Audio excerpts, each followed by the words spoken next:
Howdy, folks. Today we're looking at Dark Tangent number 1 from 1982 in Fantasy Factory. Here's a real humdinger from the early 80s, as the advent of direct sales created a gold rush for independent publishers operating outside the restrictions of the American newsstand. Fantasy Factory was one such outfit, a team-up between fandom stalwart Phil Foglio and another talented artist named Freff.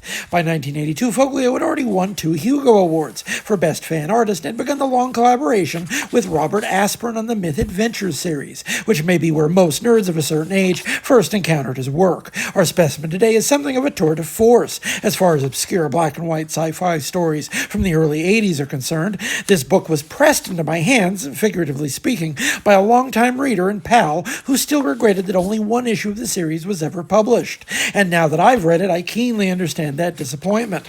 The book is a tag team between the two primaries, extraordinarily detailed, dynamic work. You can see Foglio's hand, his grasp of expressive caricature and sensuality remains distinctive, but there's also a finicky technical precision that seems very much the work of another artist. Strangely enough, Chris Claremont is also credited here as an editorial consultant. I have no idea what that means, but this was 1982. Dark Phoenix was 2 years in the rearview mirror, and Uncanny X-Men was just hitting its commercial stride during the second Cockrum run, soon to transition to Paul Smith. You really can't blame them for wanting to put Claremont's name on their comic in whatever capacity he would allow. Plot-wise, there's a lot being set up. A whole galaxy of adventures with a tight-knit crew of aliens and robots, and a violent detour in 17th century France. Even though the story was projected to run for 16 issues, this issue still works as more or less done in one. A grieving alien widow lands on Earth for a supposedly routine data transfer, only to find herself at the mercy of a gang of superstitious French peasants. During the ensuing fracas,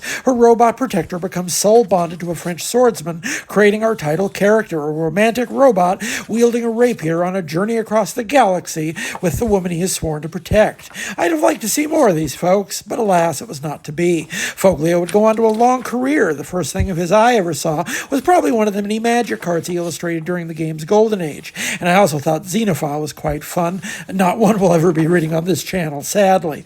As for Connor Freff Cochran, his later adventures are slightly less sanguine. After spending much of the 80s and 90s involved with electronic music, he entered into a business relationship with Peter S. Beagle, the guy who wrote The Last Unicorn, that appears to have devolved into years of suits and countersuits.